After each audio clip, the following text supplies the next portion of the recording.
Hello. आज हम start करेंगे chapter laws of motion, exercise 2A। ठीक है। स्टार्टिंग वाला पार्ट काफी इजी है, आप लोगों ने पहले किया हुआ है, उसकी जस्ट रिवीजन है। लॉज ऑफ मोशन में हम बात करेंगे पहले force. What is force? Force is the cause that changes the state of the body, size of the body, motion of the body और डायरेक्शन ऑफ द बॉडी। ठीक है। अगर हम किसी बॉडी पर फोर्स लगाते हैं तो क्या करता है, या तो उसकी स्टेट चेंज कर देता है, वो रेस्ट पे है तो वो आगे बॉल आगे मूव करना शुरू कर देती है, या उसका साइज चेंज कर देते हैं, या शेप, या बॉडी अगर कोई बॉल मूव कर रही है, आपने फोर्स लगाया तो बॉडी किसी और डायरेक्शन में मूव कर रही है। You can change the direction of the body by applying force. ठीक है। और अगर फोर्स को आपने किसी रिजिड बॉडी पे लगाया, ठीक है, कोई हार्ड बॉडी है, कोई रिजिड बॉडी है, उस पर फोर्स लगाने से क्या होगा? उस बॉडी की शेप तो चेंज नहीं हो सकती बिकॉज इट इज रिजिड, इसके इंटरमोलिकुलर स्पेसेस बहुत लीस्ट है, बहुत कम है। ठीक है। तो आपकी फोर्स क्या इफेक्ट करेगी? आपकी फोर्स उसको मूव कर देगी। That force will cause the motion in the body, but there will no change in the dimension of the rigid body. और दूसरी तरफ अगर नॉन रिजिड बॉडी है, अगर बॉडी रिजिड नहीं है, तो क्या हो सकता है? बॉडी रिजिड नहीं है तो इंटरमोलिकुलर स्पेसिंग काफी होगी, है ना। That can change the dimension of the body and can also produce motion in the body. ठीक है। ये क्वेश्चन अक्सर आता है कि रिजिड बॉडी का फोर्स, रिजिड बॉडी के ऊपर फोर्स का क्या इफेक्ट है और नॉन रिजिड बॉडी के ऊपर फोर्स का क्या इफेक्ट है। ठीक है। इसको ध्यान से अंडरस्टैंड करना। फर्दर हम करते हैं इफेक्ट्स ऑफ फोर्स, तो हमने कर लिया डेफिनेशन ऑफ फोर्स। तो force is a cause which changes और टेंड्स टू चेंज इधर इन साइज और शेप और स्टेट ऑफ रेस्ट और of motion of a body. ठीक है। जैसे कि मैंने पहले एक्सप्लेन किया, forces are of two type, contact force and non contact force. Contact force का मतलब दो बॉडीज के अंदर फिजिकल कॉन्टैक्ट है, दोनों आपस में टच कर रही है। For example frictional force, normal friction, normal reaction force, force of tension exerted by string, force exerted by spring and force exerted on two bodies due to collision। ठीक है। Non contact forces वो होती हैं जिसमें physical contact bodies का नहीं होता, like gravitational force, electrostatic force, magnetic force. ये सारी फोर्सेस को हम वन बाय वन डिस्कस करते हैं। Let's start with contact forces. Contact force पे फर्स्ट फोर्स की बात कर रहे हैं हम, फ्रिक्शनल फोर्स। ठीक है। फ्रिक्शनल फोर्स में आप क्या देख रहे हो? टेबल है, टेबल के ऊपर बुक है। अगर हम बुक के ऊपर फोर्स लगाते हैं, उसके ऑपोजिट साइड पे एक और फोर्स एक्ट कर रही है। अगर हम फोर्स इस तरफ लगा रहे हैं, बॉडी तरफ जा रही है, तो इसके अगेंस्ट जो फोर्स एक्ट कर रही है to the opposite side, that force is called frictional force. तो force of friction always acts opposite to the force applied. Next, normal reaction force. आपके पाम में कोई ब्लॉक पड़ा है वुड का, ठीक है, आपने उसको, उसके नीचे की तरफ ग्रेविटी एक्ट कर रही है, ठीक है, और उसके ऑपोजिट साइड भी एक फोर्स एक्ट कर रही है ताकि वो स्टेबल है ना। आपने इसको एडजस्ट करने के लिए ऑपोजिट साइड भी फोर्स एक्ट कर रही है, इधर ग्रेविटेशनल फोर्स एक्ट कर रही है, इस तरफ कौन सी फोर्स एक्ट कर रही है? Force of reaction. इस फोर्स को बोलते हैं reaction force on the block due to palm, next, force due to weight is equal to normal reaction force. अगर 2 न्यूटन फोर्स नीचे की तरफ लग रही है तो ऑपोजिट साइड भी फोर्स ऑफ रिएक्शन भी 2 न्यूटन ही लगेगी। ठीक है। इसको बोलते हैं फोर्स ऑफ रिएक्शन। ठीक है। और रिएक्शन फोर्स। थर्ड है टेंशन फोर्स। आपने कभी थ्रेड को किसी सपोर्ट से हैंग किया होगा तो उसमें कर्ल्स होते हैं। ठीक है।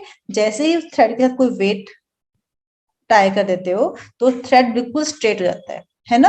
क्यों होता है? क्योंकि जो वेट के कारण उसको नीचे फोर्स लग रही है, that force is due to the weight of the body, और ऑपोजिट साइड जो उसको स्टेबल कर रही है स्ट्रिंग के ऊपर, उसको बोलते हैं फोर्स ऑफ टेंशन। ठीक है। ये फोर्स ऑफ टेंशन क्यों आई? Because of the weight of the body जो उसको नीचे पुल कर रही है।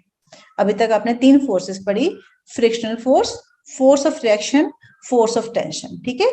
हमारी 2 फोर्सेस हो रहती हैं कॉन्टैक्ट फोर्सेस में। फोर्थ फोर्स है force exerted by a spring. अब सामने पिक्चर में देखो, एक स्प्रिंग है जो फिक्स एंड के साथ टाइट है। ठीक है। ये नॉर्मल पोजीशन है उसकी, spring in normal position. Second picture में देखो, जब मैंने इस स्ट्रिंग को पुल किया, यहां से स्प्रिंग को पुल किया पुल करने के बाद जब मैं इसको छोड़ूंगी तो ये स्प्रिंग ऑपोजिट डायरेक्शन में मूव करेगा। क्यों? क्योंकि इसकी ऑपोजिट साइड एक फोर्स एक्ट कर, इसको बोलते हैं हम रिस्टोरिंग फोर्स।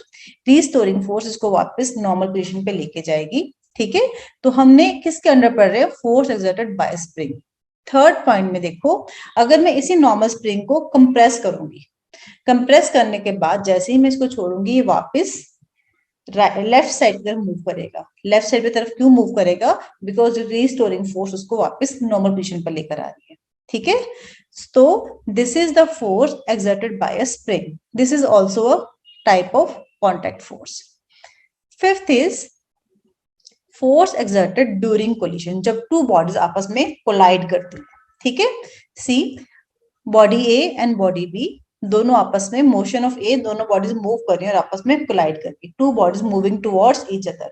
कोलाइड करने के बाद इस बॉडी ने इसके ऊपर फोर्स लगाई, इस बॉडी ने इसके ऊपर फोर्स लगाई, अल्टीमेटली दोनों बॉल्स ऑपोजिट साइड मूव की। ठीक है, तो हम इसको कैसे लिखेंगे?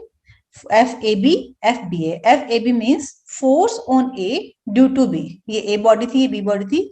Force on A, this force is FAB, force on A due to B, and this side FBA means force on B due to A। B body पे A बॉडी ने फोर्स लगाई, so we will write for FBA, force on B due to A। ठीक है, अब दोनों collide की, collide करने के बाद जो फोर्स उनके ऊपर लगी उसके कारण ये ऑपोजिट साइड मूव कर गई। Motion of A, motion of B, bodies moving away from each other after collision. ठीक है, this is the force exerted during collision. It also comes under contact forces. तो हमने कॉन्टैक्ट फोर्स के अंदर 5 type की forces कर ली। ठीक है, अब नेक्स्ट हम करेंगे non contact forces. Non contact forces बहुत आसान है। ग्रेविटेशनल फोर्स, आप every day in your life you see the things falling down on the earth, है ना? क्यों? Due to gravity.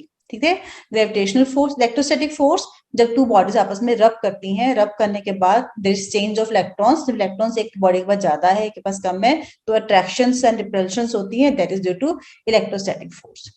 Third is magnetic force, the force applied by a magnet on a magnetic substance is called magnetic force. ये 3 type की non contact forces थी। इसके बाद हमारी forces की टाइप्स खत्म होगी। नेक्स्ट हम करते हैं general characters of non contact forces. Gravitational force, हमने देखा बॉडी हमेशा अट्रैक्ट होती है, so gravitational forces are always attractive forces, while electrostatic and magnetic forces, इन दोनों फोर्सेस में बोथ द फोर्सेस लगती हैं। अट्रैक्टिव भी होती है, रिपल्सिव भी होती है। मैग्नेट अट्रैक्ट भी करता है बॉडीज को, रिपेल भी करता है। सेम इलेक्ट्रोस्टैटिक फोर्स भी अट्रैक्टिव और रिपल्सिव होती है, while gravitational force is only attractive force. ठीक है, सेकेंड इंपॉर्टेंट पॉइंट क्या है? Magnitude of contact force. जब टू बॉडीज आपस में कॉन्टैक्ट नहीं है, वो दोनों बॉडी से दूसरे दूर है, जितनी बॉडीज एक दूसरे से दूर होंगी उतना ज्यादा उनमें कॉन्टैक्ट, उनकी फोर्स कम हो जाएगी। अगर बॉडीज पास में है, अगर मैग्नेटिक सब्सटेंस और मैग्नेट पास में है, जितनी पास है फोर्स ज्यादा, जितनी जितनी दूर लेके जा रहे हैं हम उनको, उनकी फोर्स कम होती जाएगी। ठीक है, magnitude of non contact force is inversely proportional to distance of separation. ठीक है, इसके साथ आपका 3A कंप्लीट है। आप इसकी थ्योरी रीड करो, इसकी एक्सरसाइज सॉल्व करो। नेक्स्ट वीडियो में भेजूंगी आपको 3B। ठीक है, टिल देन बाय।